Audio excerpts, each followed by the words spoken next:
She stepped off that stagecoach with nothing but a single trunk and a look in her eyes that said she'd survived worse than West Texas. Wade Mercer had ordered a bride the same way a man orders a plow. Practical, necessary, no sentiment attached. He wanted quiet. He wanted simple. He got Eliza Hartwell. And Eliza Hartwell was neither of those things. What he didn't know, what she'd gone to dangerous lengths to hide, was that the woman standing in the dust of his failing ranch was worth more money than he'd ever see in 10 lifetimes. If you're watching this story to the end, hit that like button and drop your city in the comments. I want to see how far this story travels. The stagecoach was 40 minutes late, which meant Wade Mercer had been standing in the sun outside the Dry Creek post office for 40 minutes longer than he'd intended, sweating through his shirt collar and regretting every decision that had led him to this particular Tuesday. It was July of 1879, and West Texas in July was the kind of heat that made a man question his own reasoning. The dirt main street of Harlan's Crossing shimmered at the edges. 2 dogs had given up on movement entirely and lay flat in the thin shade beside the livery. The blacksmith, Hector Reyes, paused his hammer long enough to glance at Wade standing there alone at the post office steps, then looked away with the particular tact of a man who knew not to ask questions. Wade was 41 years old and looked it, big through the shoulders, with the kind of hands that told a story of hard labor without needing to say a word.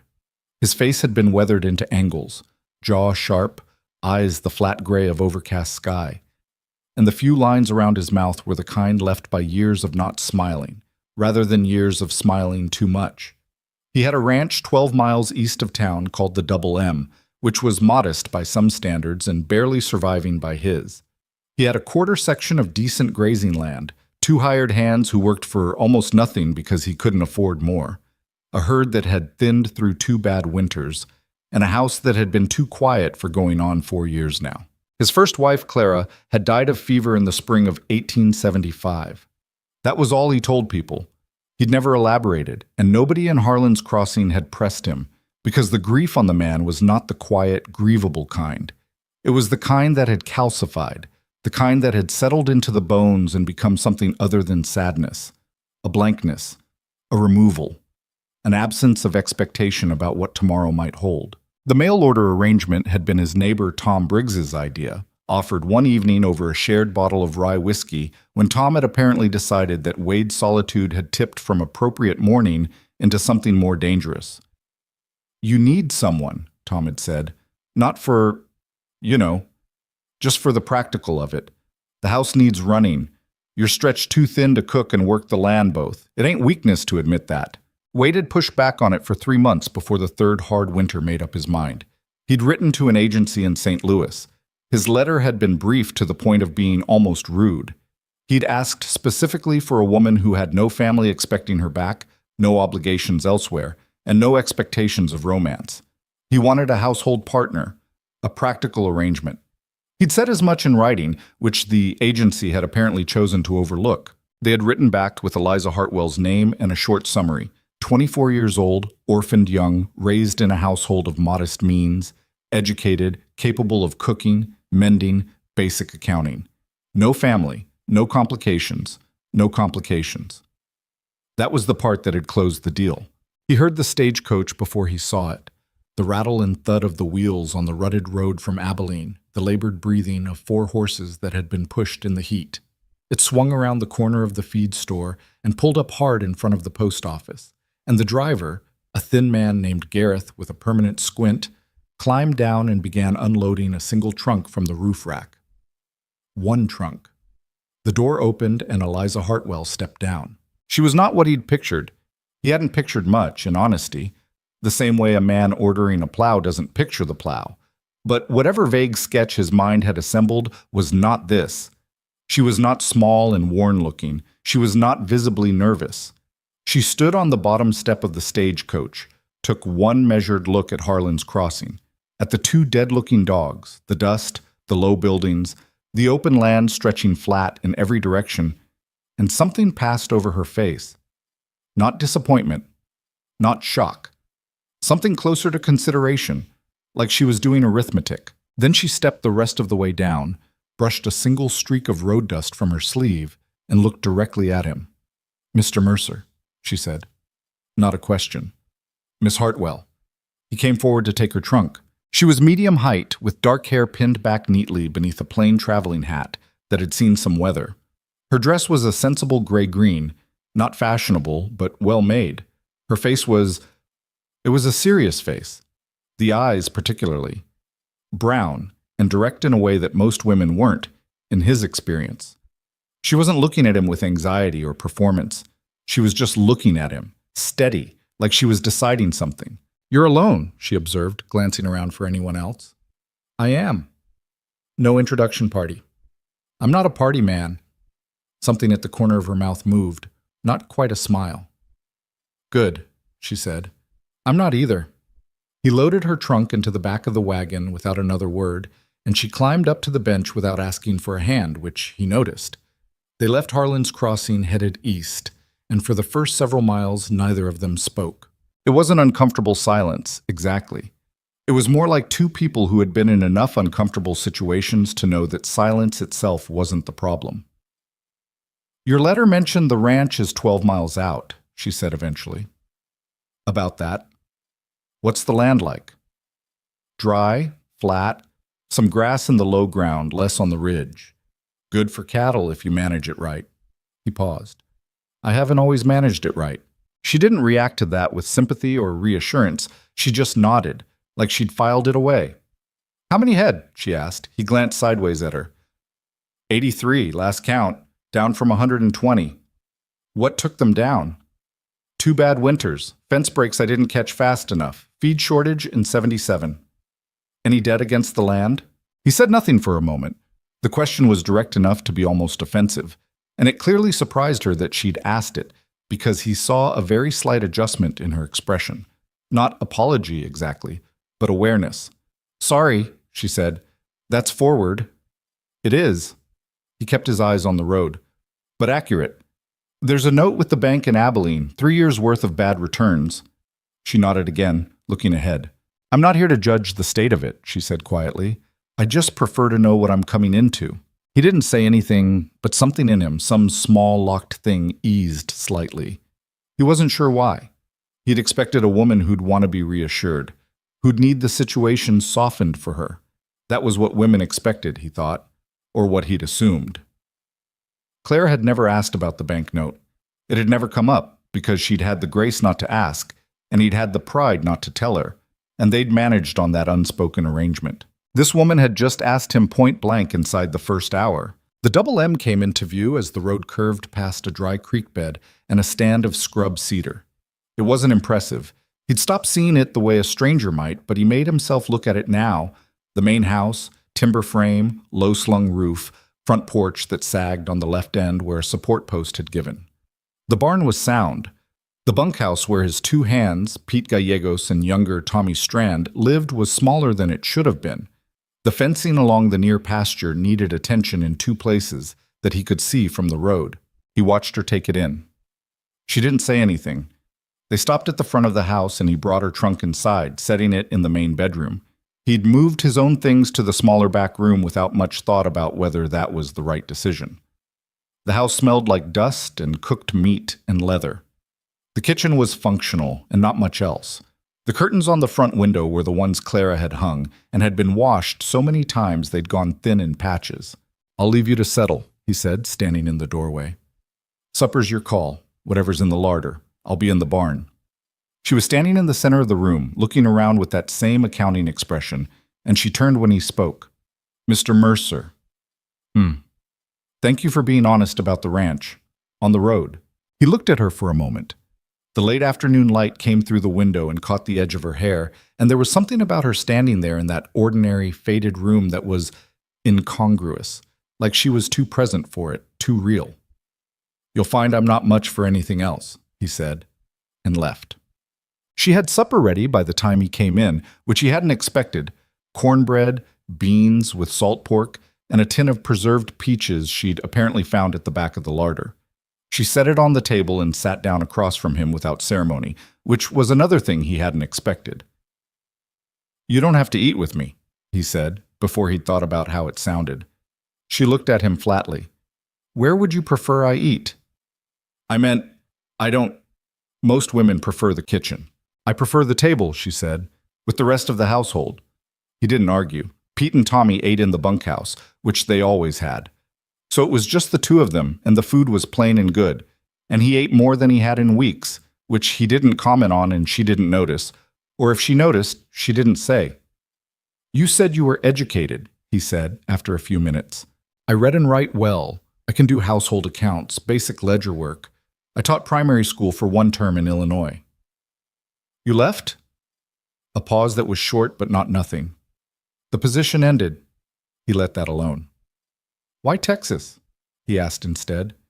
She looked at him, and for a moment something moved behind her eyes that wasn't the steady accounting look, something more private. I wanted to be somewhere no one already had a picture of me, she said. That was an odd way to put it. He thought about it later, after the dishes were done and she'd retired and he was sitting on the porch with what was left of his coffee going cold in his hand. Somewhere no one already had a picture of me. He knew what that felt like. After Clara died, everyone in Harlan's Crossing had had a picture of him.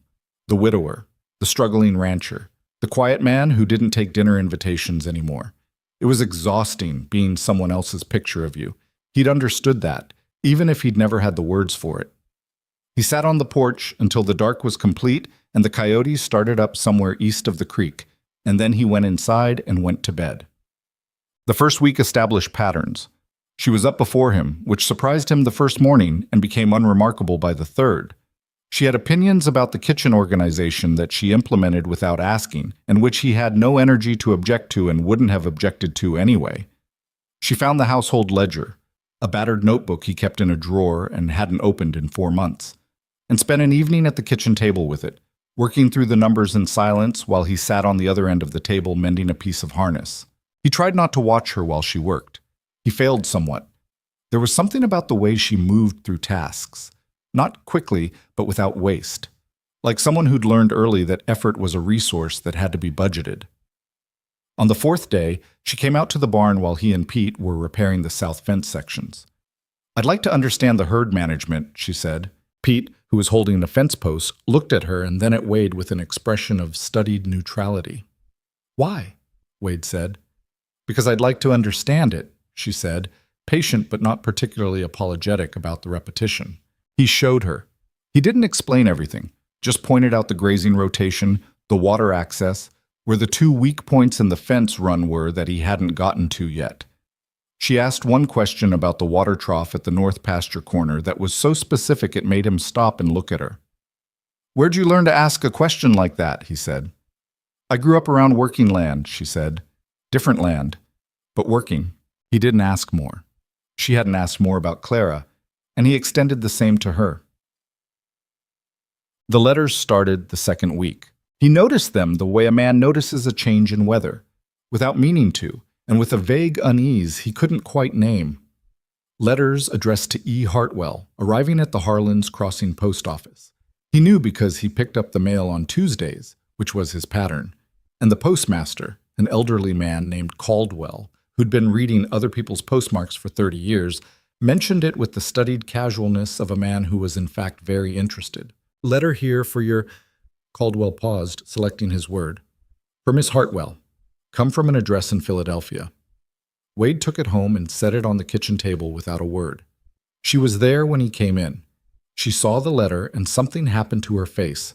A quick, controlled tightening, gone almost before it was there. And she picked it up and put it in her apron pocket without opening it. Thank you, she said. He went to wash up. When he came back, the letter was not on the table, not anywhere in the kitchen. When he passed her room later, the door was slightly ajar, and he heard the faint rustle of paper being folded. He didn't ask. It wasn't his business. The arrangement they'd come to wasn't one of full disclosure. He hadn't told her everything either, and he knew it. But something in the back of his mind began to take note. A small, cautious thing. There was a second letter the following Tuesday. Different handwriting on the envelope. This one from New York. He brought it home the same way. Set it on the table. She took it the same way. By the third letter, from Boston, 2 weeks later, he had stopped watching her face when she took them because he didn't know what to do with what he saw there. On a Wednesday in mid-August, the ranch had one of those minor disasters that were actually serious if you thought too hard about them. A section of the north fence came down in the night. A post had been weaker than he'd thought, and 2 cattle had gone through.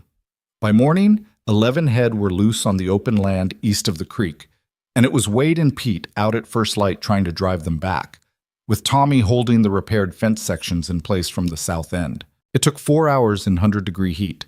By the time the last steer was back in the pasture and the fence was cobbled together well enough to hold for the week, Wade's temper was frayed down to the wire. He came back to the house to find Eliza on the porch with a tin cup of cold water waiting for him, which was a small thing.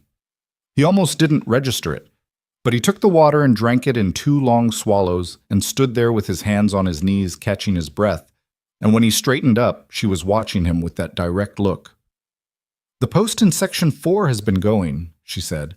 "I noticed it last week. I should have mentioned it." "You noticed a fence post." "I walked the near pasture in the evening, something to do." She paused. "I noticed it, and I didn't say anything because I wasn't sure. I didn't know how you'd take it, me pointing out problems." He looked at her for a long moment. "In the future," he said, "point them out." "All right." He handed the tin cup back. Their fingers didn't quite touch. I don't need managing," he said. "But I'm short 2 eyes, and you apparently have a good set of them. Be a waste not to use them." The corner of her mouth moved again in that almost smile she had. "Agreed," she said, and went back inside. He stood on the porch for another minute.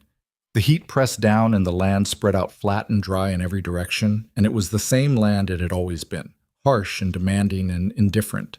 But something about that 2-minute exchange felt different from most of the conversations he'd had in the last 4 years.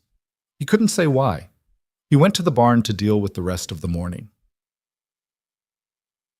Town once a week on Tuesdays was part of his pattern. He'd always gone alone.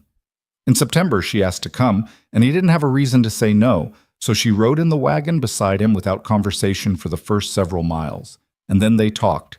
About the ranch, mostly, which was becoming the texture of their relationship, a working conversation that happened to be between 2 people who were slowly, incrementally, learning each other. In town, she stopped at the dry goods store while he went to the mill. When he came back with the wagon loaded with feed sacks, she was coming out of the store with a bolt of plain cotton cloth under her arm, and she wasn't alone. She was talking to a woman he recognized, Della Marsh, who was married to the bank manager, Frank Marsh, and was the kind of woman who collected information the way some people collected furniture. He could tell from Della's posture that the conversation was not simple small talk. There was a quality to it, a leanness, a pulling close. He watched Eliza's face. The composure was there, but the warmth he sometimes saw in it at home was not. She was being pleasant and giving nothing. He drove the wagon up and she saw him and took that as her exit, climbing onto the bench with an ease that still surprised him every time. "Friend of yours?" he said as they pulled out of town. She introduced herself. She set the cloth bolt across her lap. She asked where I was from. "What did you tell her?" "Illinois," which is true. She looked at her hands. She also asked whether I'd been married before. "What'd you say?" "That I hadn't." She glanced at him sideways. She seemed disappointed. He made a sound that was not quite a laugh. Della Marsh is disappointed when she can't find something to talk about. "She'll find something," Eliza said, with a flatness that suggested she'd been the subject of talk before and knew how these things went and was not enjoying the prospect. He thought about that for a while as the road unspooled east toward home. "What is there to find?" he said, finally. He kept his voice neutral, not accusatory. "About you. If she were to look." The silence lasted about 15 seconds. "I'm not hiding anything that would harm you or the ranch," she said carefully. "That's not exactly what I asked." "I know." She watched the road. "There are circumstances in my past that I'm not ready to explain. I'd ask you to trust that they're not relevant to this." She seemed to be choosing her words with great care. "To what we're building here." He thought about that. He thought about the letters. He thought about the look in her face when she took them. "All right," he said. She glanced at him. Surprised, he thought. "Just all right? I haven't told you everything about myself either," he said. "People get to have what they hold close, as long as it's not a lie that's going to come at us sideways." She looked at him for a moment longer than she usually did. Something in her expression shifted. Not much, just enough that he noticed. "It won't," she said quietly. He nodded and kept driving. The double M came into view at the end of the long, straight road, the same way it always did, low and plain and sun-battered, the barn casting a long afternoon shadow, the near pasture fence just barely holding, his home, battered as it was. For the first time in a long while, coming back to it didn't feel quite so much like returning to something empty. He didn't know what to do with that feeling. So he did what he always did, unhitched the horse, unloaded the feed, went back to work. But the feeling stayed. The gossip got to Wade before Della Marsh meant it to, which was probably the one miscalculation in her otherwise efficient operation. He heard it from Tom Briggs, who rode over on a Thursday morning in late September with a calf he'd promised to sell and stayed for coffee the way he always did, sitting at the kitchen table with his hat in his hands, talking about nothing much, and then talking about the thing he'd actually come to talk about. "People are wondering about her," Tom said. "Not mean about it, just plain. People wonder about everything new," Wade said. "These letters she gets." Tom wrapped both hands around his coffee cup. "From back east, Philadelphia, New York. Caldwell's been talking." "Caldwell always talks." "Wade." Tom set the cup down. "Frank Marsh ran a quiet inquiry through his banking contacts in Abilene." He paused. "The name Hartwell. It came back with something attached to it. He wouldn't say what exactly, just that it was significant. His word." Wade looked at him steadily. "Significant." "That's what he said." The kitchen was quiet except for the sound of Eliza out at the side of the house, where she'd been pulling weeds from the neglected kitchen garden she'd decided to resurrect. He could hear the soft rhythm of the work, the pull and shake, the dirt falling back. "What exactly is Marsh suggesting?" Wade said. "Nothing. He's not suggesting anything." Tom picked up his cup again. "I'm just telling you what's being said." After Tom left, Wade stood at the kitchen window for a while. Outside, Eliza had moved along the garden row and was crouched over a patch of dried-out soil with the same focused expression she brought to everything. Her sleeves were rolled to the elbow. There was a streak of dirt across her forearm. He went out. "Tom Briggs was here," he said. She looked up. Something in his tone reached her because she stopped working and sat back on her heels. "I know, I heard the horse. He told me Frank Marsh has been asking questions about the Hartwell name." A pause. Not long, but heavy. She looked back at the garden row, and for a moment her hands were very still in her lap. "What did he find?" she asked, and her voice was careful, controlled. Tom didn't say exactly, just that it came back significant. He watched her face. "That's a loaded word." "It is," she agreed. She got to her feet slowly, brushing the dirt from her skirt with short, precise movements. She wasn't going to tell him. He could see it, the decision happening behind her eyes, the same way he'd seen it the day she took that first letter from the table. She was measuring what she could say against what she wasn't ready to. "Eliza," he said it quietly. "I told you before, you can hold what you hold close. I meant that. But if something's coming, I'd rather know it's coming." She looked at him fully then. In the direct Texas light, her face was harder to read than usual. Or maybe she was working harder at it. "Nothing is coming that will harm you," she said. "I promise you that." "That's the second time you've promised me that. Because it's true both times." She held his gaze. "There are people who want to find me. People from my past, not dangerous people. People with claims and intentions I haven't sorted out yet. The letters are part of that." She stopped. "I know that's not a full answer." "No," he said. "It's not. I'm not ready to give the full answer." She said it without apology, but without hardness either. There was something in her voice that was tired, he thought. Tired in the way of someone who had been carrying a heavy thing for a long time. "I will be. Not yet." He stood there for a moment. The morning was already hot, the air tasting of dust and dry grass, the sky a flat, empty blue that went on forever in every direction. He was a man who didn't like loose ends, who liked problems that had edges he could see. This was not that kind of problem. "All right," he said for the second time. She blinked. "You keep saying that, because I keep meaning it." He picked up the garden fork she'd set down and held it out to her. "Finish your row. I've got fence work." She took the fork, and he walked back to the barn. And he didn't look back, but he thought about that conversation for the rest of the day. October came in dry and mean, the way October sometimes did in West Texas. Not cold yet, just stripped of everything soft. The wind picking up an edge that hadn't been there in September. The herd needed moving to the winter pasture before the grass gave out completely on the east section, and that was a full 2-day operation with all 3 of them working. Eliza came without being asked. He didn't tell her she couldn't. He'd stopped making that mistake in September. She wasn't a cattle hand. She said so herself with the bluntness he'd come to expect. "I don't know what I'm doing out here. Just tell me where to be," he told her. She stayed where he put her and did what he said without complaint. And when Tommy's horse spooked at the dry creek crossing and sent him sideways off the saddle into the dirt, she was off her horse and at his side before Wade had covered half the distance. Tommy was fine, scraped up, embarrassed, but she'd checked his shoulder with quick, practical hands and declared nothing broken with more confidence than Wade expected. "Where'd you learn that?" he said, later. "I spent a winter on a property in Ohio when I was 16, she said. The man who ran it had 5 children and a wife who had no patience.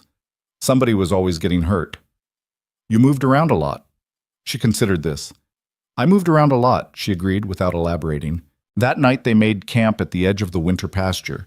Pete and Tommy near the fire with their bedrolls, Wade a few yards off, and Eliza another few yards from Wade, which was the arrangement she'd made without discussion, and which he hadn't questioned. The fire was low. The stars came out the way they only did that far from town, enormous and crowded, the kind of sky that made a man feel small in a way that was almost a relief. He wasn't sleeping. He was watching the fire die down and thinking about the banknote in Abilene, which was never far from his mind these days. The numbers were not getting better. He'd managed to keep the payments current, barely, but the winter ahead was going to be a test he wasn't sure he'd pass. "You're not sleeping," Eliza said from her side of the camp. "No." A pause. "Is it the money?" He thought about denying it. Among other things, she was quiet for a moment. "How bad is the note?" "Bad enough." "Tell me the number." He told her. He didn't know why he did it. He hadn't told Tom, hadn't told Pete, hadn't told anyone, because the shame of it was woven into the truth of it, and they were hard to separate. He said the number out into the dark, and it hung there in the cold air. She didn't say anything for a long time. He thought maybe she'd gone to sleep after all. "It's manageable," she said finally. "Not from where I'm standing. From where you're standing, you've been managing it alone for 3 years. She paused.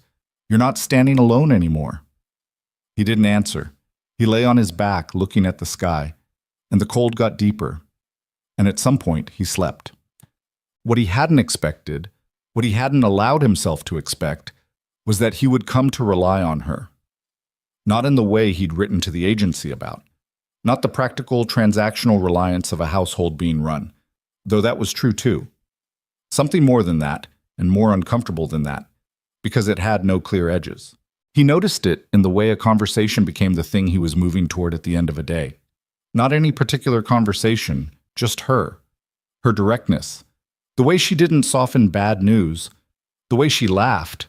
Rarely. And when it happened, it was sudden and real, not decorative.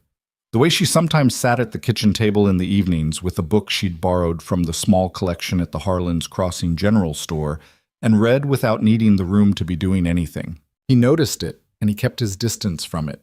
He was a man who'd loved a woman and lost her, and had the scar of it still, and he knew exactly how much damage that kind of openness could do if you weren't careful. So he was careful. He kept the conversation on the ranch. He kept his expressions flat. He was honest about practical things, and private about everything else. She seemed to understand that about him and matched it with her own version of distance, which made things both easier and harder. And then November came, and with November came the letter that was different from the others. He knew it was different before she said a word. He'd picked up the mail on a Tuesday, same as always, and there were 2 of them this time, both with the same Philadelphia address, both marked in the same firm, slanted handwriting. He brought them home and set them on the table, and she came in from outside, saw them, and stood very still. She took them both, but she didn't put them in her pocket this time. She stood at the kitchen table and opened the first one and read it, and he watched her face change in a way he hadn't seen before. The composure didn't break exactly. It was more like something beneath it shifted, some deep structural thing, like a foundation settling. "Bad news?" he said. "Old news," she said quietly. Coming to a head, she folded the letter carefully and set it down. "I need to think. Take your time." She looked at him. "I won't be here for supper." He paused. "All right." She went to her room and stayed there the rest of the afternoon. He ate with Pete and Tommy in the bunkhouse, which he hadn't done in months, and Pete asked nothing, and Tommy, to his credit, also asked nothing, though his face said plenty. She was in the kitchen when he came back to the house that evening, sitting at the table with both letters open in front of her and the household ledger beside them, though she wasn't looking at any of it, just sitting there with her hands flat on the table, staring at the lamp. He sat down across from her, didn't say anything. After a minute, she said, "Do you know the name Hartwell? The Hartwell Trading Company out of Philadelphia?" Something tugged at his memory. He'd heard it vaguely in some context. "Shipping," he said, "or commerce of some kind. East Coast." "My father built it," she said, "from almost nothing, over 30 years. By the time he died 18 months ago, it was worth—" She stopped. She pressed her lips together. "A very large sum." He waited. "He had no sons," she continued, still looking at the lamp rather than at him. "He had me, and he put everything to me, all of it, in a trust that became mine outright on my 25th birthday." She paused again. "Which is in March." The kitchen was very quiet. He could hear the wind outside, the creak of the house settling. His mind was doing something slow and methodical, the way it did when a situation had more weight than he'd initially calculated. "How large a sum?" he said. It wasn't a question exactly. She told him. It was not a number he had ever held in his mind in relation to a person he knew. It was abstract, the way a distance too great to walk was abstract. He sat with it for a moment, trying to make it real. "And the letters," he said. "Lawyers, trust administrators. Her, people my father employed, who have opinions about what I should be doing." She finally looked at him. Her eyes were tired in a way they hadn't been before. "And a man in Philadelphia named Arthur Selden, who my father considered a suitable match, who has not accepted that I left." "What do you mean, not accepted it?" "He wrote to the agency." Her voice was flat now, controlled. "He found out I'd come here, to Texas. To—" She gestured vaguely at the room. "Here."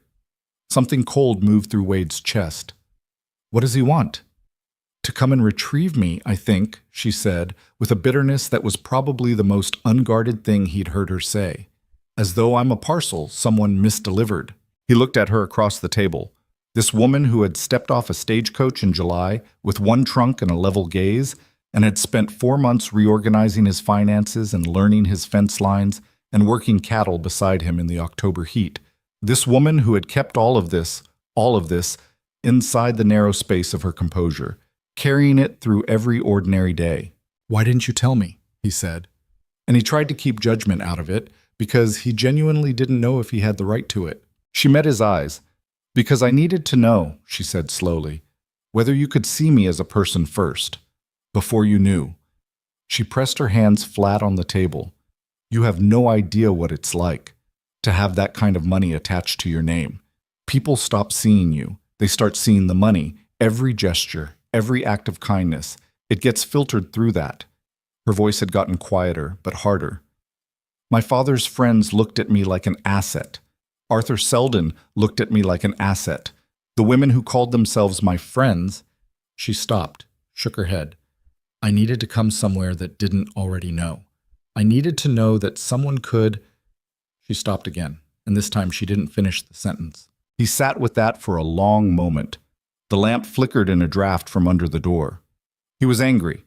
He was honest enough with himself to know that. Not a hot anger. More like the cold, slow kind that came from feeling like something had been decided for you without your knowledge. He told her his banknote. He'd sat across from her in the dark during the cattle drive and said the number out loud and felt the shame of it. And all that time she'd been sitting on that. But he was also something else, something he didn't have clean language for, because he understood it. He understood it in a way that was inconvenient. He stood up, walked to the window, and stood there with his back to her, looking out at the dark yard and the faint shapes of the barn and the pasture beyond. "This man," he said, "Selden, what are you going to do?" "I'm going to write to my lawyers and make clear he has no standing," she said. "He doesn't, legally, he has nothing. My father expressed a preference, but it wasn't binding. And the money, the trust. In March, it's mine outright. No administrators, no conditions." And then the silence stretched. He turned around. She was watching him with an expression he hadn't seen on her before, wary. And behind the wariness, something more stripped down. Afraid, he thought. Not of the situation, of him. "I don't know what you want me to say," she said quietly. "I didn't lie to you. I withheld something. I know that's not a clean line." "No," he said. "It's not." "Are you—" She stopped, tried again. "What are you going to do?" He looked at her. This woman who had pulled his kitchen garden out of 6 years of neglect and caught the fence post before it went down and eaten at his table every evening without needing the room to be anything other than what it was. "I don't know yet," he said honestly. "I need to think." He went to his room. He didn't slam the door. He sat on the edge of his bed in the dark for a long time, turning the whole thing over in his mind. The anger and the understanding and the cold number she'd told him and the look on her face when she'd said, "I needed to know whether you could see me as a person first." He didn't sleep much that night, but somewhere around 3 in the morning, the anger and the understanding settled into something quieter. Not resolution, just the beginning of it. Outside, the wind moved across the flat land, and the house held against it the way it always had, imperfect and battered and still standing. He didn't bring it up the next morning. She was in the kitchen when he came out, same as every morning. Coffee on the stove, the smell of cornbread from the oven, the ordinary machinery of the household running as it always did. She looked at him when he came in, and he looked back, and there was a moment where the weight of the previous night sat between them like a physical thing. Then he poured his coffee and sat down, and she set the bread on the table and sat across from him, and neither of them spoke about it. They didn't speak about it the next day either, nor the day after that. It wasn't avoidance exactly. It was more like two people circling something at a careful distance, both of them aware of it, neither of them ready to step closer. The work of the ranch didn't stop for difficult feelings. The herd still needed managing, the fence still needed attention, the cold was coming and there was firewood to split. And so they worked, and they talked about the work, and they ate their meals and spent their evenings in the same room, and the thing between them stayed exactly where they'd left it. Pete and Tommy, to their credit, noticed nothing, or chose to notice nothing, which was essentially the same. What changed in those quiet days was something harder to name. Wade found himself watching her differently. Not with suspicion, he'd moved past that mostly, but with a kind of recalculation. He was trying to reconcile the woman he'd come to know with the woman she'd told him she was. The Eliza who'd walked his fence line and asked him point blank about the banknote and sat in the dark during the cattle drive saying, "You're not standing alone anymore." And the Eliza who was heir to a fortune that made his entire life's labor look like loose change. He couldn't fit them together cleanly. That was the problem. On the 4th day, he came in from the barn at midday to find her at the kitchen table with a letter she was writing, not reading. She covered it when he came in, a reflex, not quite fast enough, and he saw his own name in the salutation before the paper turned over. He stopped. "What's that?" he said. She looked at him steadily. "A letter to my attorneys in Philadelphia." "About the trust?" "Yes." He pulled out the chair across from her and sat down. His coat was still on. His hands were cold from the morning work, and he wrapped them around nothing because there was no coffee within reach. "What are you telling them?" She hesitated for only a second. "That I intend to remain in Texas, that the matter of Arthur Selden is closed and not to be reopened, and that I want the trust documentation sent to a bank in Abilene rather than Philadelphia." She paused. "In my name only." "Why Abilene?" "Because it's the nearest city with a proper bank." She watched him. "Because I live here." He sat with that. Outside, the wind had come up again, pushing a thin veil of dust against the window glass, a sound like dry whispers. "Wade," she said, and his name in her voice was different than it usually was. Quieter, more careful. "I know I owe you more than what I told you the other night. I know I left it incomplete." "You did." "I was afraid," she said simply. Not as an excuse, just as the fact it was.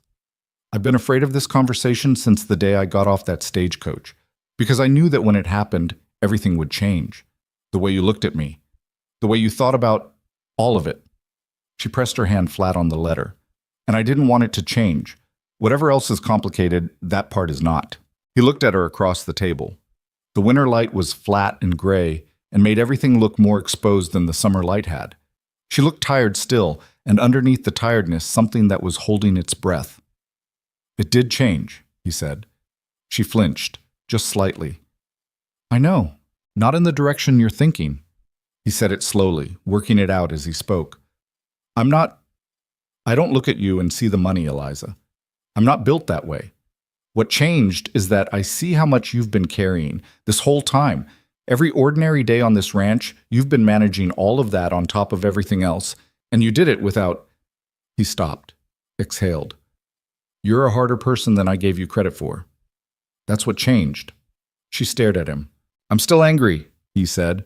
"I want to be straight with you about that. Not because of the money, because of the banknote conversation. Out at the winter pasture. You let me tell you how bad things were. You sat there and listened. And you already knew that whatever number I gave you was—" He pressed his lips together. "That was a gap I'm going to have to get over." "I know," she said very quietly. "I know that was wrong. I told myself it wasn't. I told myself I was still learning whether you could be trusted, whether the situation was—" She stopped. "But that's not the whole truth. The whole truth is I'd gotten used to protecting that information like it was the only shield I had, and I kept it up past the point where it made sense to." He nodded, sat there for another moment with the cold in his hands and the wind against the window. Then he said, "What does Selden want exactly?" The real version. She'd stiffened slightly at the name, which he noted. "Arthur Selden is the kind of man who plans," she said. "He and my father had an understanding, not an agreement, nothing legal, just an understanding, that I would marry him once I came of age. I was 17 when that understanding was reached. Nobody asked me." Her voice had gone flat in the particular way it did when she was keeping something larger under control. "When my father died, and I found out the extent of the estate, I also found out that Selden had expected to manage the trust. As my husband. That was always the plan. But you left. I left. I took what I needed. I made myself very difficult to find for about 6 months, and then I went to the agency in St. Louis." The corner of her mouth moved, but it wasn't the almost smile. It was something more bitter. "I thought I'd been careful enough. He found you through the agency. Someone at the agency talked. I don't know who. I don't know if money changed hands." She shook her head. "It doesn't matter now. He knows I'm here. He knows I'm—" She gestured at the room again, the same vague gesture she'd used before, meaning the ranch, the arrangement, all of it. "He wrote to his contacts in Abilene. That's how Frank Marsh got involved." The pieces rearranged themselves in Wade's mind. Marsh, the bank, the quiet inquiry Tom had mentioned. "Marsh is working with Selden," he said. "I think Marsh is working for Marsh," she said. "He knows about the trust. He knows I'll have direct access to it in March. And a woman with that kind of money moving it to a bank in his territory would be—" She paused. "Valuable. If he can make himself useful to Selden or to me, he gains either way. That's a cold calculation." "It's a banker's calculation." She said it without malice. "I don't blame him for the instinct. I blame him for involving himself in my personal affairs to do it." Wade sat back in his chair. The whole picture had weight now. A different kind of weight than the abstract threat of bad letters from Philadelphia. This was local. This was Frank Marsh, who ran the bank in Harlan's Crossing and whose wife Della had asked Eliza pointed questions outside the dry goods store 2 months ago. This was a man 2 towns over who felt he had a claim on this woman's future and had apparently decided 12 miles of Texas wasn't enough to stop him from pressing it. Something hardened in Wade's chest, simple and cold, the way it always did when a threat had a specific shape. "When is he coming?" he said. Her eyes sharpened. "What makes you think he's coming?" "Because men like that don't work through letters once they know where to find you." He looked at her directly. "When?" She swallowed. "The last letter said he had business in Abilene in December. He didn't say he'd come further west, but he will." She looked at her hands. "Probably." He stood up, took his coat off and hung it by the door, which he'd forgotten to do when he came in, because his mind had been elsewhere. He went to the stove and poured himself the coffee he'd needed since he sat down. "We'll deal with that when it comes," he said. She looked up at him. "Wade, this isn't your problem to deal with. You live on my ranch," he said. He paused. The word he needed was not one he'd used about her before, and something in saying it aloud felt like a line being crossed. But he said it anyway, because it was true. "You're my wife, in the way that matters out here. That makes your problems my problems." She stared at him for a long moment. Something crossed her face that he didn't look at too closely, because it was the kind of expression that required a response he wasn't ready to give. "All right," she said, very softly. "Finish your letter," he said. "Tell your lawyers what you told me, and tell them if Selden attempts contact with anyone at the Double M, they should be prepared to hear from me." He picked up his coffee. "I'm going back out." He went. 1. December came in cold and gray, the way the plains did it. Not the dramatic cold of the mountains, just a dry, seeping cold that got into the bones of the house and stayed. They burned more wood. The mornings were slower. The cattle huddled at the south end of the winter pasture where the creek bank broke the wind, and Pete developed a cough that Wade made him rest for 3 days over strong protest. Selden arrived on a Wednesday. Wade saw the horse first, a hired animal from the Abilene livery, too well kept for a working ranch horse, ridden by a man in a coat that had not been bought west of the Mississippi. He pulled up at the fence gate in the mid-afternoon, and by the time Wade reached him, Eliza had come out onto the porch. Arthur Selden was about 50, Wade guessed. Well-made in the way of men who'd never done physical work, heavy through the middle, but carrying it with confidence, silver at the temples, a face that had learned authority early and worn it ever since. He had the kind of eyes that assessed everything they looked at, and they assessed Wade quickly, precisely, and then moved to Eliza on the porch. "Miss Hartwell," he said. He didn't get off his horse. "Mr. Selden." Her voice from the porch was level as a carpenter's line. He looked around the ranch, the barn, the battered house, the flat, hard land. His expression didn't move into contempt exactly. It was more polished than that. But the evaluation was happening, and they all knew it. "You've put yourself a long way from civilization," he said. "I've put myself exactly where I intended to be," she said. His eyes moved back to Wade, who was standing at the fence gate with his arms loose at his sides. "You'd be Mercer." "I would. I've heard about you, from Frank Marsh." A pause. "You're carrying a substantial note with the Abilene Bank." The air went tight. Wade kept his face still. "Most ranchers in West Texas carry a note. That's not news." "No," Selden agreed pleasantly, "but the size of yours is somewhat remarkable for the size of your operation." He smiled, and it was the smile of a man who was accustomed to having information other people didn't have. "I'm not here to cause trouble, Mercer. I'm here to talk to Eliza." "She seems to be talking fine from where she is," Wade said. Selden's smile stayed in place. He looked back at Eliza on the porch. "I think you know why I've come." "I do," she said. "And I think you know my answer hasn't changed." "Your answer was a young woman's impulsive decision," he said, still pleasant, still carrying the weight of absolute certainty. "You're about to come into a significant inheritance. What you do with that, how it's managed, those decisions have consequences for a great many people. Your father understood that." "My father is dead," she said. "What he understood no longer governs what I do." Something shifted in Selden's expression. Not much, just a tightening around the eyes. "You're being foolish, and you're being foolish in front of someone who, with respect, has every financial reason to encourage your foolishness." Wade stepped forward from the gate. Not quickly, deliberately. He stopped at the horse's shoulder and looked up at Selden from that distance, which required the man to look down at him, which was the point. "I'm going to ask you to be careful about your next sentence," Wade said quietly, "because we're still being polite, and I'd like to keep it that way."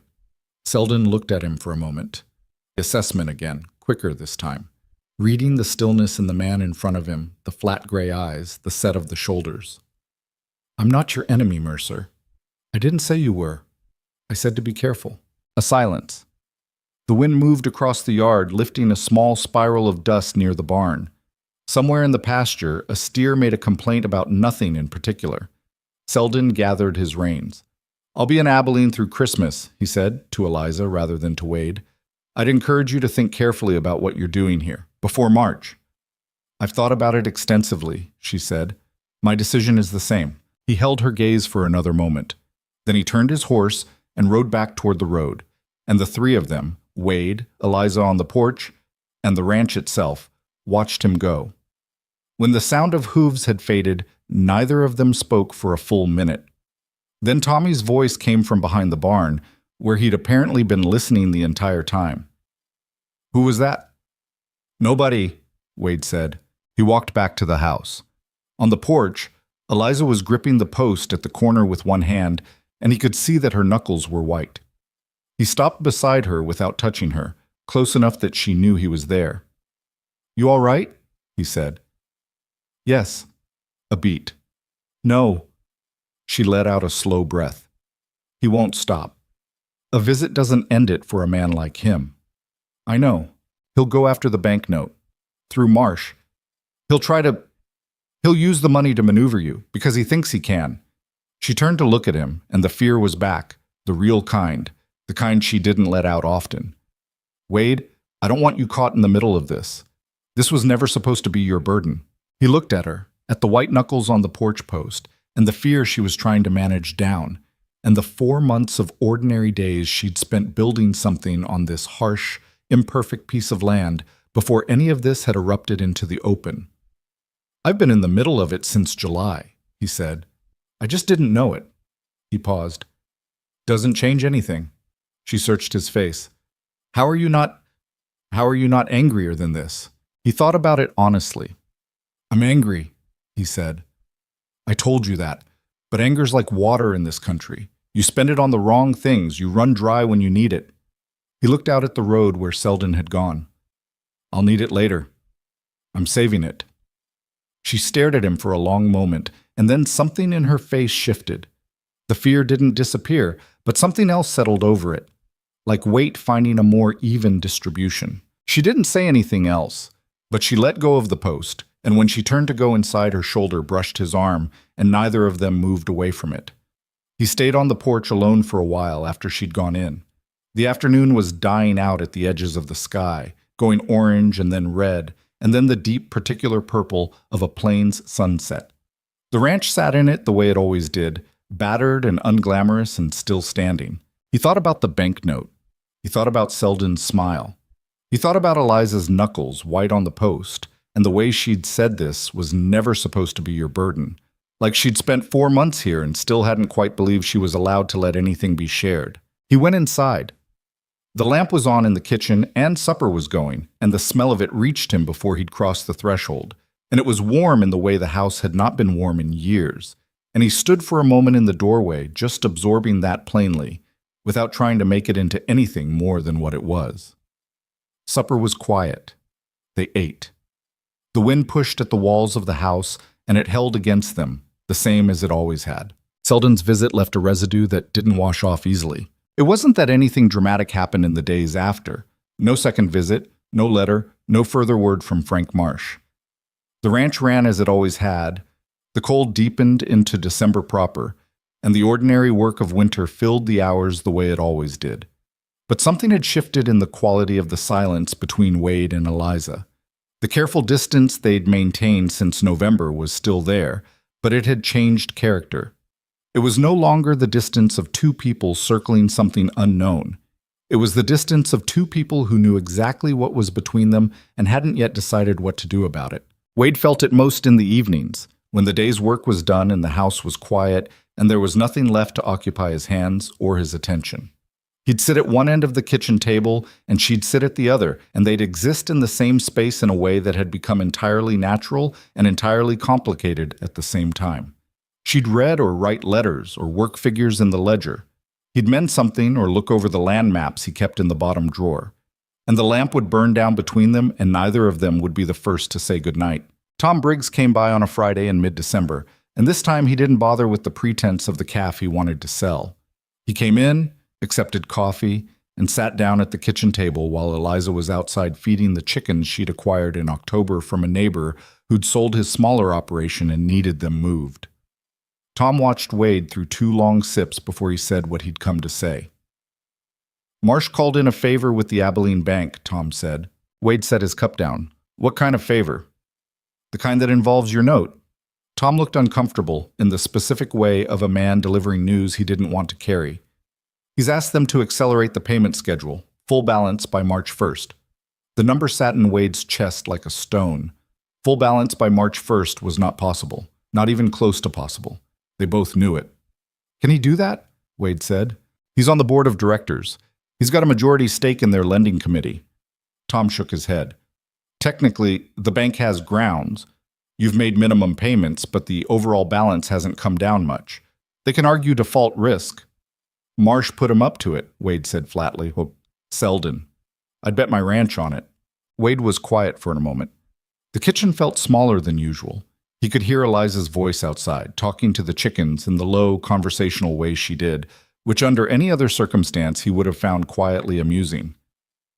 "What happens if I can't pay March 1st, he said, though he knew. "They moved to seize the land." Tom met his eyes. "Wade, I'm sorry. I know you've worked this place. How long have you known?" "I heard it yesterday. Came straight here." Wade nodded. He picked up his coffee and drank it, and stared at the wall and did the arithmetic he'd been avoiding since November. There was no version of the numbers that worked. He could sell cattle. He'd have to sell at winter prices, which were bad, and he'd be thinning a herd that was already too thin. He could borrow from Tom, who didn't have that kind of money. He could go to a different bank, but Marsh's reach in this part of Texas was long, and getting a new note approved before March was a fantasy. He was looking at losing the double M. After Tom left, he sat at the table for a long time. Long enough that Eliza came in, put the egg basket on the counter, and stopped when she read the room. "What happened?" she said. He told her, plain and complete, the way he'd learned she preferred. She listened without interrupting, standing at the counter with her hands still, and when he'd finished, she was quiet for a moment. "March 1st, she said. "Yes." She nodded once. Her expression had gone into the accounting mode, that focused, interior calculation he'd come to recognize. "I'll need to send a letter to Philadelphia tomorrow," she said. "Eliza." "It's practical," she said. She looked at him. "You know it is." "I'm not taking your money." The words came out before he'd fully shaped them, and they were more jagged than he'd intended. She looked at him steadily, not flinching from the sharpness of it. "Why not?" she said. Simply. Not a challenge, an actual question. "Because that's not—" He stopped, stood up and moved to the window because he needed to not be sitting still. "That's not how this works. A man doesn't take a woman's fortune to save his own land. That's not— I won't be that." "That man," she said carefully, "being Arthur Selden." He turned. "What?" "You're afraid of looking like Selden." She said it without accusation. "A man who wants the money attached to the woman." The accuracy of it landed badly, the way accurate things often did. He didn't answer, which was its own kind of answer. "Wade." She came around the table and stopped a few feet from him, closer than she usually stood. "You are the least similar person to Arthur Selden that I have ever met in my life. The fact that you're standing there refusing help because of your pride is actually proof of that." She paused. "He would have had the bank papers on this land inside a week and called it taking care of me." "It's still your money." "It's money I didn't earn and didn't ask for, and have spent 18 months trying to figure out what to do with." Her voice was still level, but there was something underneath it now that wasn't. "It's money that has done nothing but complicate my life and attract men who want to manage it for me. If I use some of it to keep a piece of land in the hands of the man who—" She stopped, pressed her lips together, tried again. "In the hands of someone who deserves it. That's not charity, that's a decision." He looked at her. The winter light was flat through the window behind him, and she was standing there with the egg basket still on the counter and her hair slightly undone from the cold outside and her eyes very serious, and he thought, not for the first time, about the incongruity of her. How she kept being more than the space he'd tried to put her in. "All right," she said. "Think about it. But March is not far." She went back to her side of the kitchen, and the conversation was over, and he stood at the window for a long time after. He thought about it for 3 days. He went through every other option methodically and found them wanting, the way he'd known he would.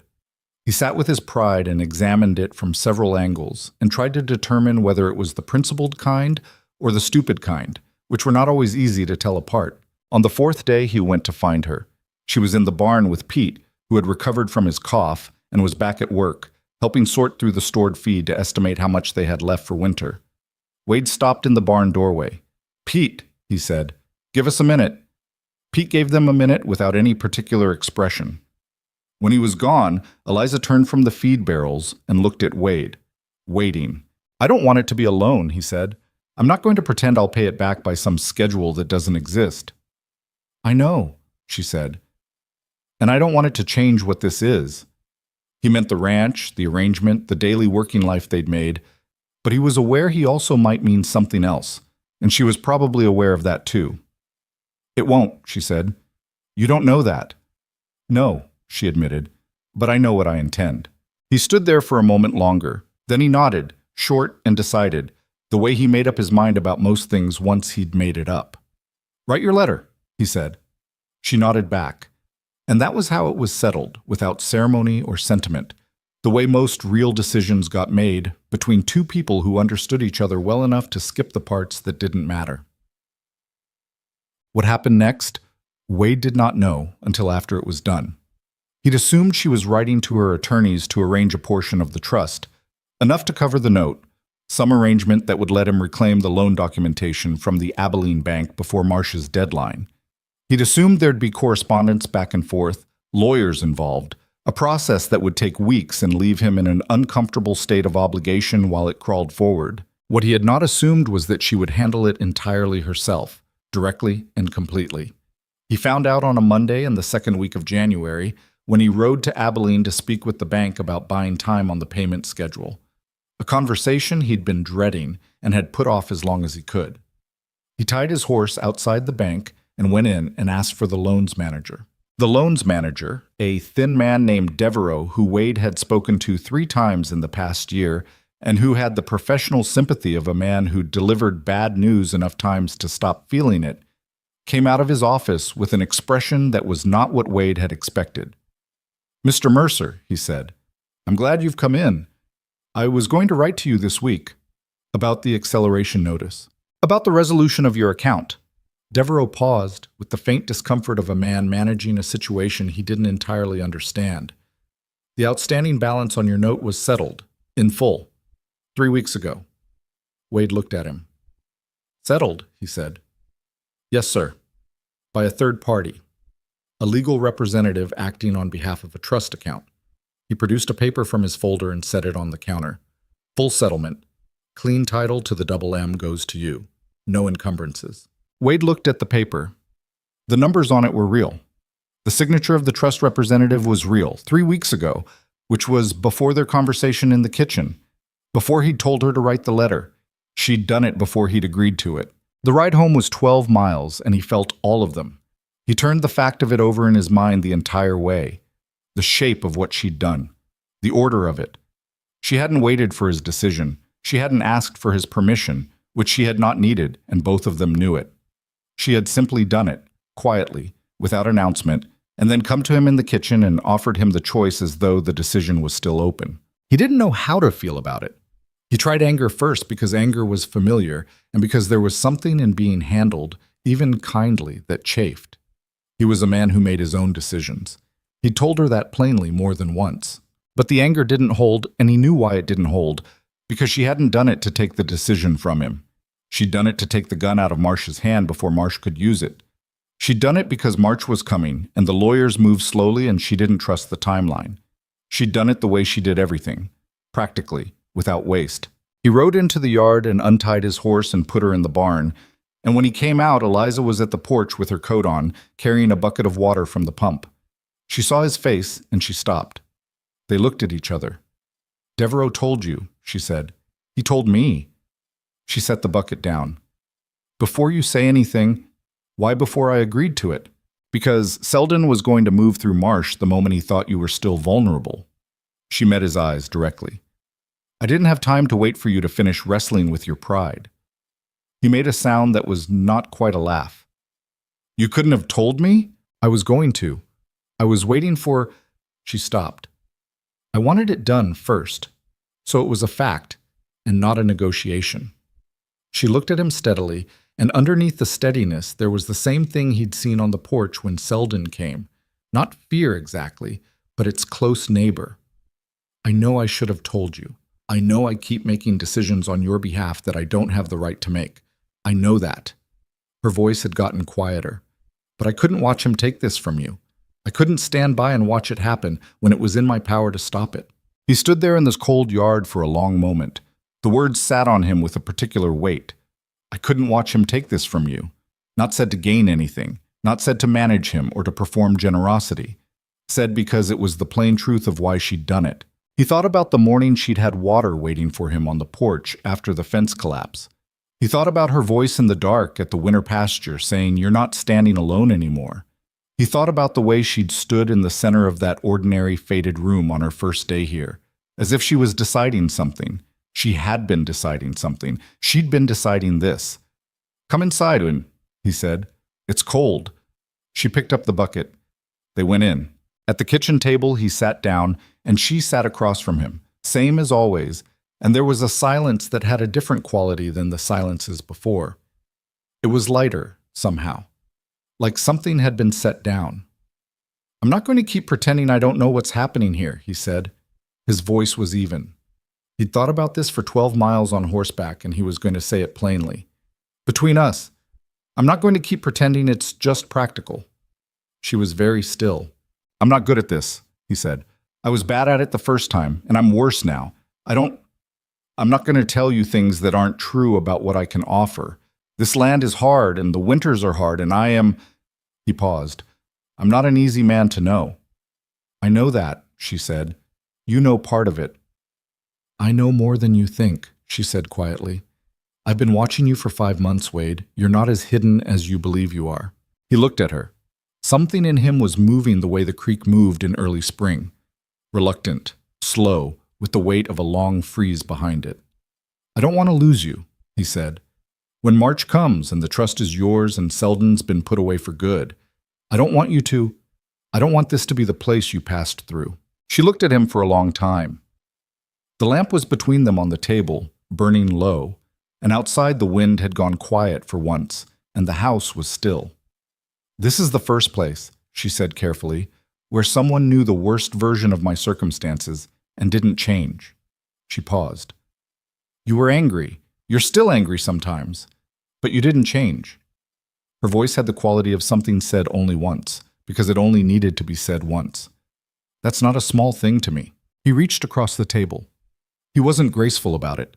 His hand was rough and cold, and he set it over hers without ceremony, because ceremony wasn't something either of them did well, and they both knew it. She turned her hand over beneath his, and they sat like that while the lamp burned, in the plain kitchen of a plain ranch house, at the edge of a hard and indifferent land.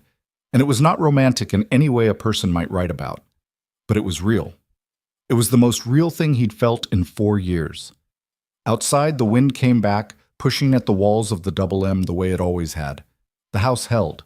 The hand across the table was not a proposal. It was not a declaration. It was 2 people who had spent 5 months learning each other in the hardest possible conditions, finally admitting, without much ceremony, that they had stopped pretending. The actual proposal came 11 days later, on a cold Tuesday morning when Wade was supposed to be checking the south fence line and instead found himself standing in the kitchen doorway watching Eliza work through the household accounts, with a pencil stub she kept tucking behind her ear, and then forgetting, and then reaching for and finding gone. And the whole small repeated sequence of it was so ordinary and so specifically her that something in him simply finished deciding. "I'd like to get married," he said. "Properly, if you're willing." She looked up from the ledger. The pencil was behind her ear. She'd forgotten it again. Properly, she repeated. In town, with the judge. Legal. She looked at him for a moment. That's the least romantic proposal I've ever heard. Have you had many? One other. A pause. It was worse. He almost smiled. Is that a yes? She found the pencil, set it down on the ledger page, and said, Yes, that's a yes. They were married on a Friday in February in Judge Calhoun's office in Harlan's Crossing, with Tom Briggs as witness, and Pete Gallegos standing in the doorway because the office wasn't large enough for more than 3 people comfortably. Tommy Strand had wanted to come and had been told to stay with the cattle, which he'd accepted with poor grace, and a gift of 2 preserved peach tins left on the kitchen table for their return. It was not a lavish ceremony. Calhoun read the words, they said what needed saying, and Wade put a ring on her finger that had belonged to his grandmother and that he'd kept in the bottom of a tin box for 15 years without knowing what he was keeping it for. Eliza had looked at it for a moment before she let him put it on. Not with sentiment exactly, but with the particular attention she brought to things that mattered. And then she'd looked at him with an expression he didn't try to name. On the ride back to the ranch, Tom rode alongside them for the first mile and talked about cattle prices and weather, which was the most generous thing he could have done, because it meant neither of them had to speak into the weight of what had just happened. When Tom peeled off toward his own land and they were alone on the road east, the silence was comfortable in the way it had become over months of shared miles. The land stretched flat and winter gray in every direction, and the Double M was still 12 miles out, and the cold sat on everything without apology. Are you all right? Wade asked. Yes. She was quiet for a moment. Are you? Getting there? He said honestly. She nodded. That was enough. March came, and with it, the trust. The documentation arrived from Philadelphia in a package that required Eliza's signature at the Harlan's Crossing post office, and she signed for it with the same composed expression she brought to everything and carried it home under her arm like a bolt of cloth. That evening, she went through it at the kitchen table, page by page, while Wade sat across from her and did not ask questions because she would tell him what he needed to know. When she finished, she set the papers down and looked at the lamp for a moment. It's done, she said. It's mine outright. And Selden? His attorneys sent a final letter last week. I had my lawyers respond. She folded her hands on top of the papers. He has no legal standing. He never did. He was banking on my father's influence from beyond the grave, and that influence does not transfer. A pause. He won't come back.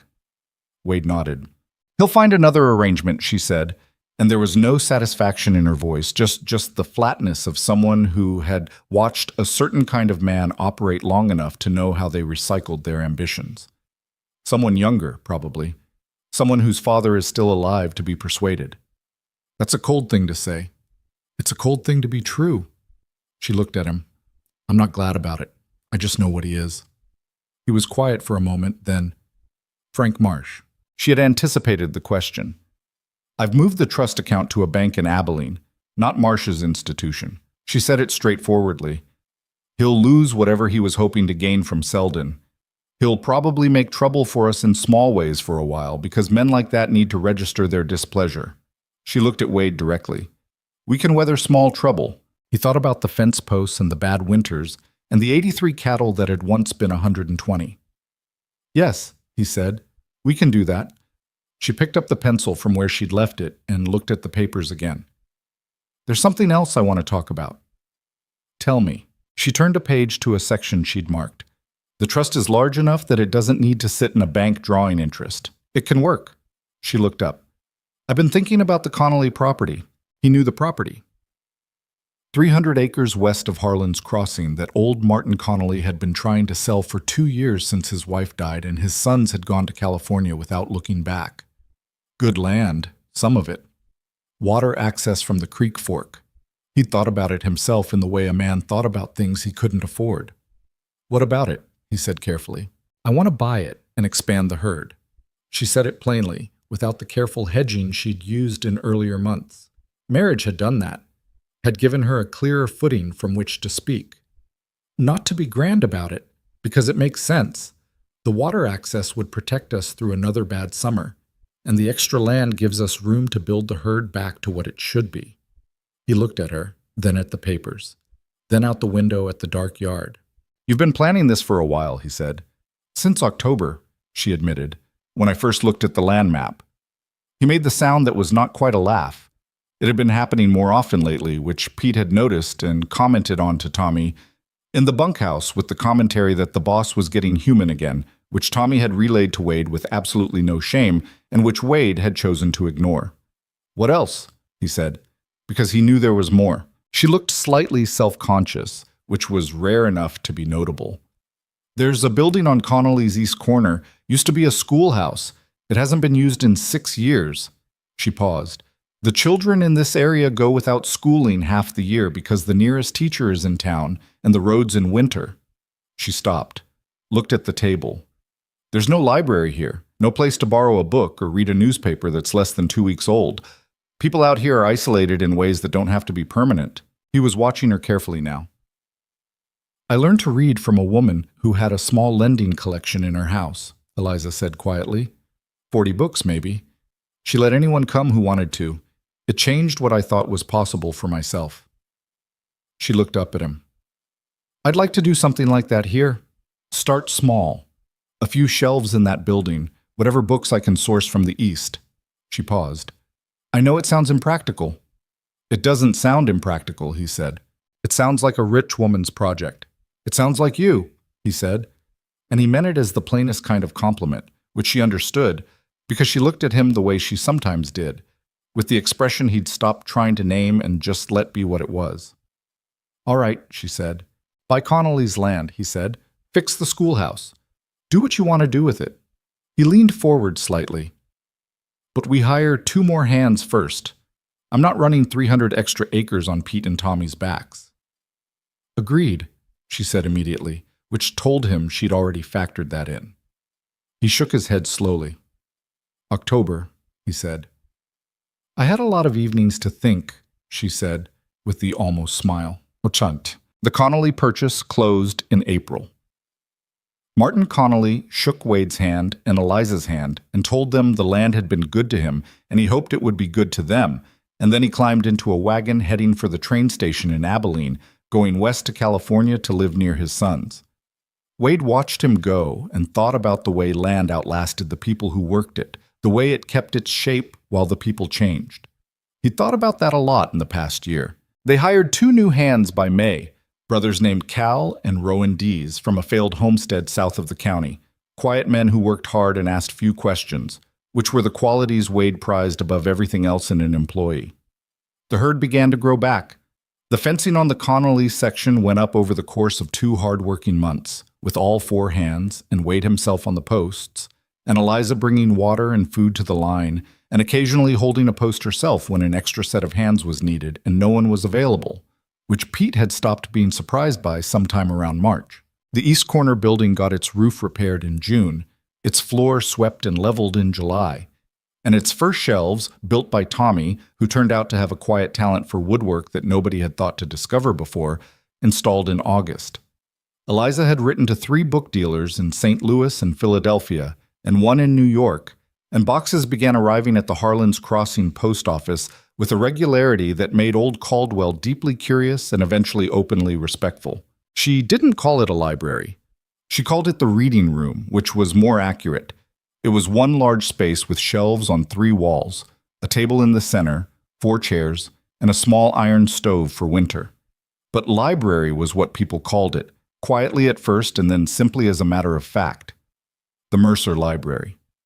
Which embarrassed Eliza, and which Wade found privately satisfying, though he never said so. The first people to use it regularly were children, ranching families' kids who had an hour free on a Saturday morning and nowhere particular to be. Then their mothers, who came to return the children and stayed to look at the shelves. Then a handful of men who came in the evenings with the faintly defiant look of people doing something they expected to be judged for, and found nobody judging them. By the end of that first year, there was a waiting list for the newer titles. Della Marsh had come by in September with what was apparently intended as a social visit but was clearly reconnaissance. She'd walked the reading room with the expression of someone recalibrating an opinion she'd held too long. At the door on her way out, she'd stopped and said to Eliza, "I heard you were from Philadelphia." A pause. I assumed that meant something different. "Most people do," Eliza had said pleasantly, and left it there. Tom Briggs brought his 2 daughters every other Saturday and stayed to read himself, which he would not have admitted to 6 months earlier and now didn't bother to hide. He sat at the center table with whatever was available and read with the focused pleasure of a man discovering a thing he'd been missing without knowing it. And once when Wade came to collect Eliza after a supply run and found Tom there, Tom looked up and said, without preamble, "I was wrong about her, you know, when I set all this up. I thought I was finding you something practical." "She is practical," Wade said. "She's more than that." Tom looked back at his book. "You know what I mean." "I do," Wade said. "Don't make a speech about it." Tom didn't make a speech.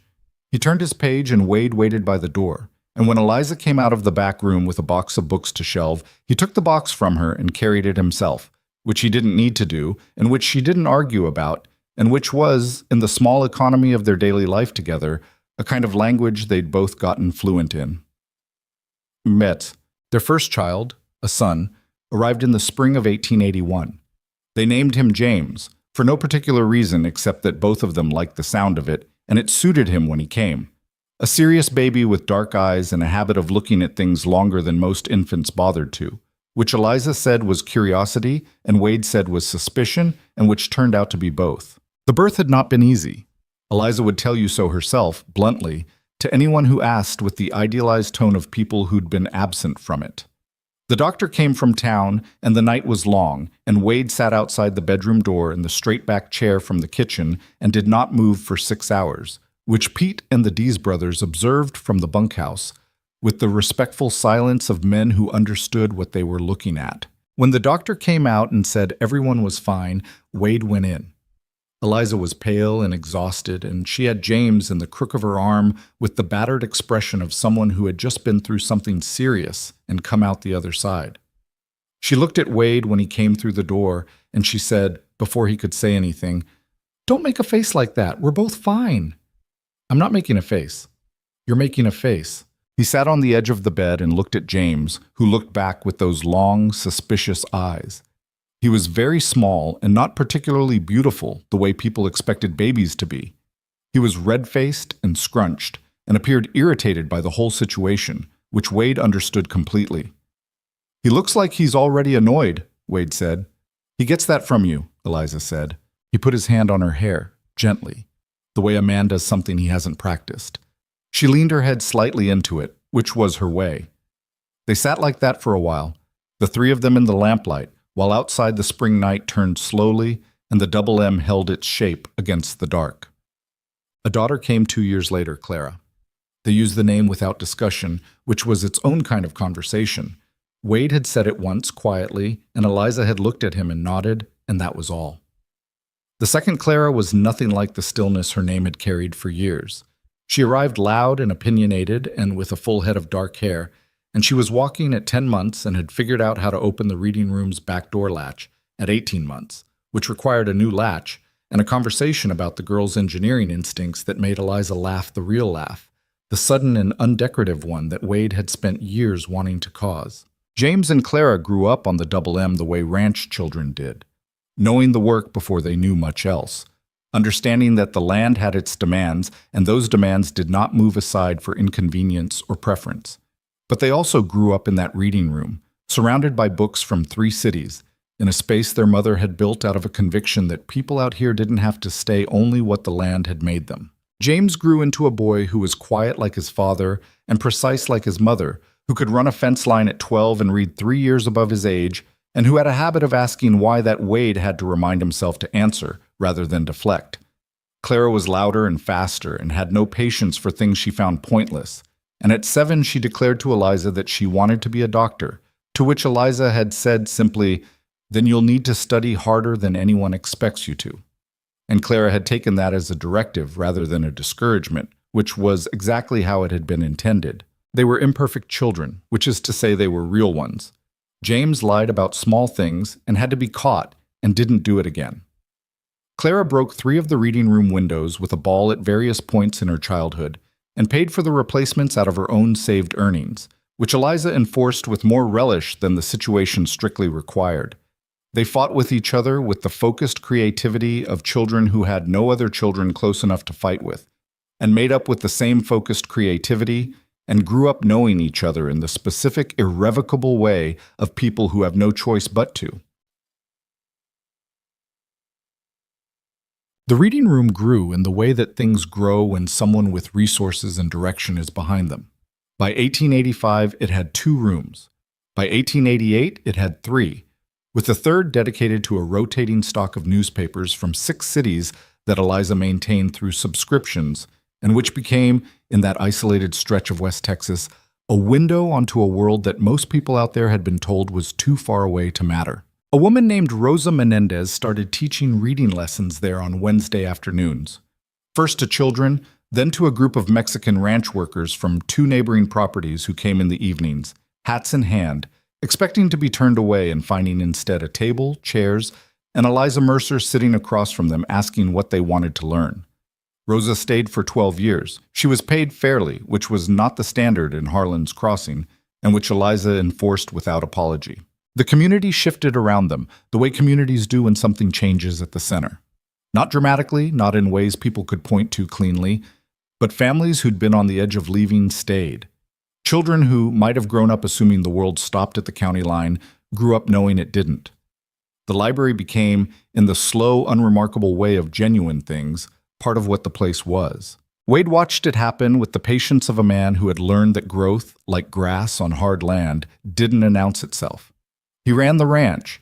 He expanded the herd to what it should have always been. He hired fairly and paid fairly and had the reputation of a man you could deal straight with, which in that part of the country at that time was the most valuable reputation available. He was not beloved in the way some men were beloved.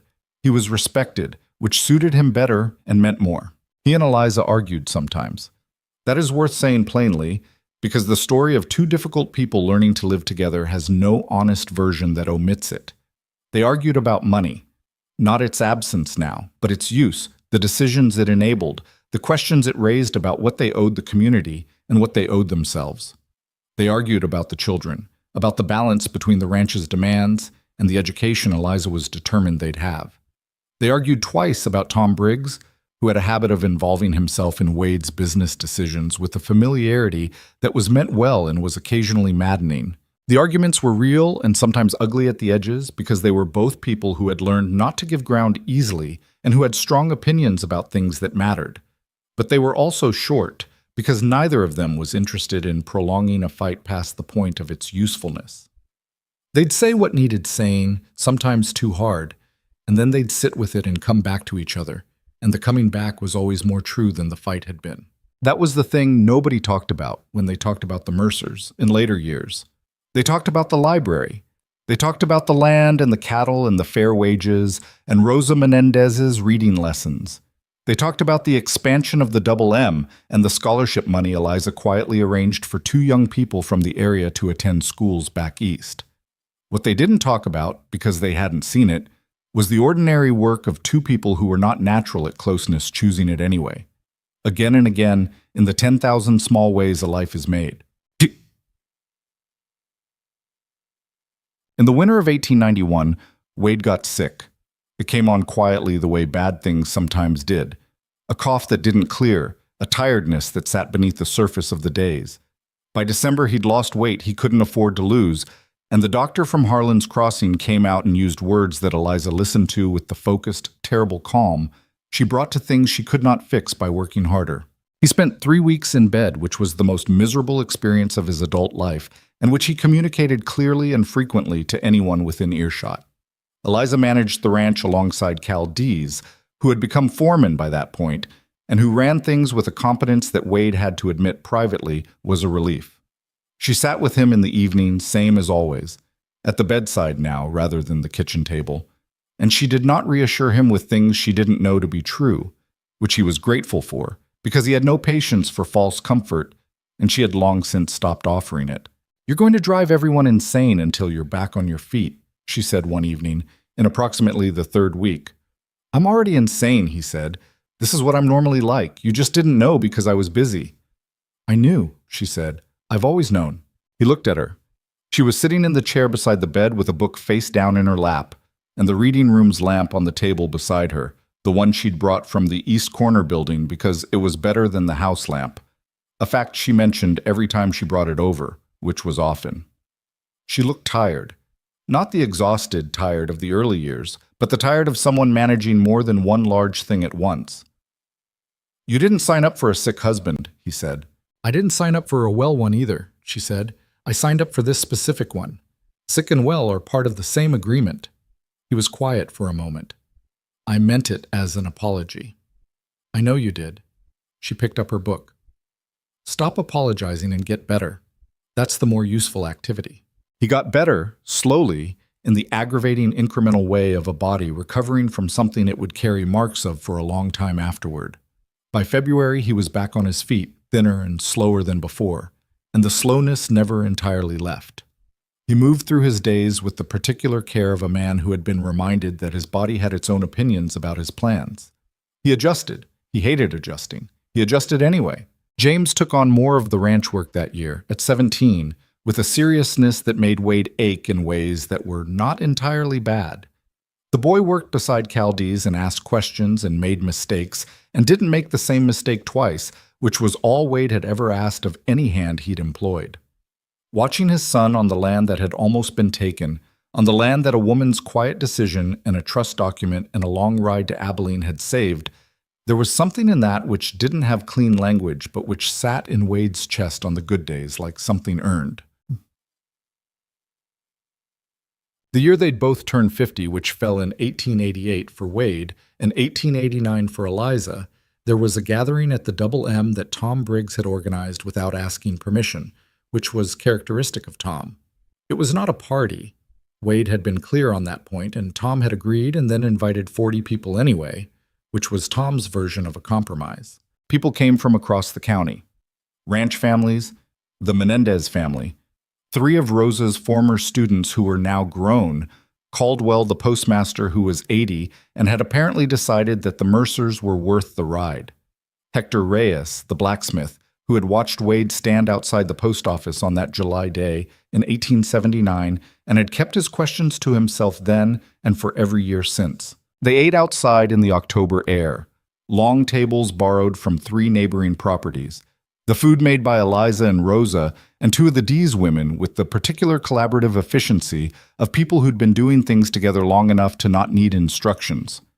James served, and Clara, at 6, appointed herself the person who made sure nobody's cup was empty, a role she performed with the focused intensity she brought to everything. Someone, Wade never found out who, had made a small sign and hung it on the reading room door. It said, in plain painted letters, "For everyone."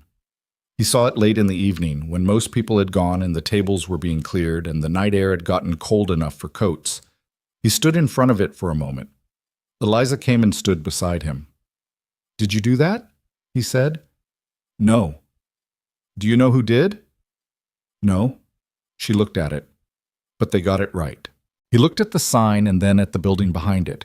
3 rooms now of books and newspapers and reading lessons and a stove that was kept burning on winter afternoons, and a table where Rosa's students sat on Wednesday evenings learning to read in their second language, and further back, in the dark, the land that had almost gone and hadn't, and the house that had been too quiet and wasn't anymore, and the life that had started as a transaction between a lonely man and a woman with a secret, and had become, by the slow accumulation of ordinary days and difficult truths and decisions made in cold kitchens and lamplight, something else entirely.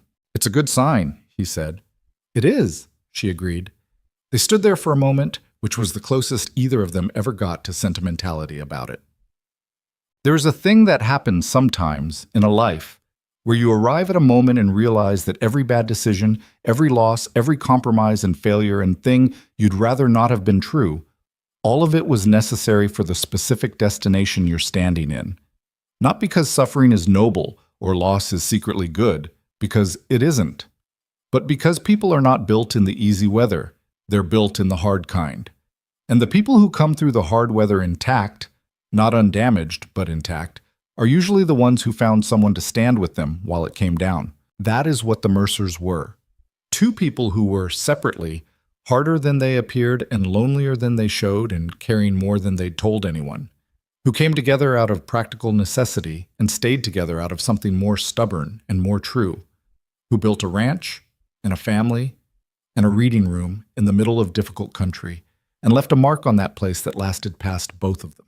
It is worth saying, though, because the story is easy to misread, the money was not nothing. Eliza's trust saved the Double M. That is a fact. But the trust had been there for years before she arrived, doing nothing useful, sitting in a Philadelphia bank while a woman spent 18 months trying to outrun the weight of it. What changed when she came west was not the amount, it was the purpose. The trust became useful the moment she decided to use it for something she actually believed in, rather than as armor against a world that had always measured her in dollars. That is the part people got wrong in later years when the story of the Mercer Library became a thing people told. They said a rich woman came to Texas and used her money to build something good, and that is true but incomplete. The more honest version is, a woman who had everything except what she needed most came to a failing ranch in the middle of nowhere and found a man who looked at her and saw a person. Not a fortune, not a problem, not an asset or an obligation. A person. And she built things here because this was where she felt seen, and everything she built was an extension of that one true conviction, that people should be seen before they are measured, that you look at the human being first, and the balance sheet, if it ever matters at all, comes later. Wade Mercer, for his part, would have said it differently and said less of it. He was not a man for principles articulated out loud, but if you'd asked him in his later years, sitting on the porch of the house they'd repaired and expanded and painted twice over the decades, what he thought the whole of it meant, he would have been quiet for a moment, and then he would have said something like, "I was wrong about what I needed. I thought I needed simple. Turned out I needed true." And that was enough of a lesson for one life. James Mercer took over the Double M in 1905 and ran it for 30 years, expanding it again, managing it through droughts and economic disasters and a war and the slow changing of a century. He was a fair man and a careful one, and he spoke about his mother's reading room with the specific pride of someone who had grown up understanding that a place like that was not an accident. Clara Mercer became a doctor, as she'd said she would at age 7. She trained in St. Louis, came back to the Texas Panhandle, and ran a small practice for 40 years. She was demanding of her patients and impatient with self-pity and absolutely without condescension, which were qualities she'd absorbed from 2 different directions. She named her daughter Eliza, which made her mother cry, the only time James ever saw his mother cry, a fact he mentioned at the funeral, and which made everyone in attendance understand without further explanation exactly who Eliza Mercer had been. The reading room became a proper library by 1910, with a county charter and a modest annual budget and a hired librarian. It stood for decades. The sign that someone anonymous had painted, for everyone, was repainted twice, but the words stayed the same, because there was no improving on them. Wade Mercer died in the spring of 1912, on a morning in April when the land was greening at the edges and the creek was running higher than usual from the winter rains. He died in his own bed, in the house that had held against the wind for 33 years, with Eliza beside him and James in the doorway, and the whole ranch going about its morning work outside the window. He had been 74 years old and had spent 33 of those years in a life he had not seen coming and would not have traded. He was buried on the Double M, on the low ground near the creek where the grass was thick and the cottonwoods grew, which was the place he'd always liked best without ever saying so, and which Eliza had known without needing to be told. Eliza Mercer lived for another 11 years, running the reading room and the library fund, and corresponding with books dealers in 4 cities, and watching her grandchildren grow up in the place she had chosen, deliberately, out of all the places she could have gone. She was not easy in her old age. She was the same as she had always been, direct and unsentimental, and convinced that most problems had practical solutions if you were willing to look at them clearly. The staff at the library called her Mrs. Mercer, with a respect that had nothing to do with the endowment and everything to do with the woman herself. She died in 1923, at 68, on a winter morning, in the house that had been her home for 44 years. James and Clara were both there. There was no grand speech at the end, no final summation. She had said what she'd needed to say, over the years, to the people who mattered, in the plain and undecorated language that was the only kind she'd ever trusted. What remained was the land, and the library, and 2 children who had been raised to look at people before they looked at anything else. That was not nothing. In fact, in the long and difficult accounting of a life, that was almost everything.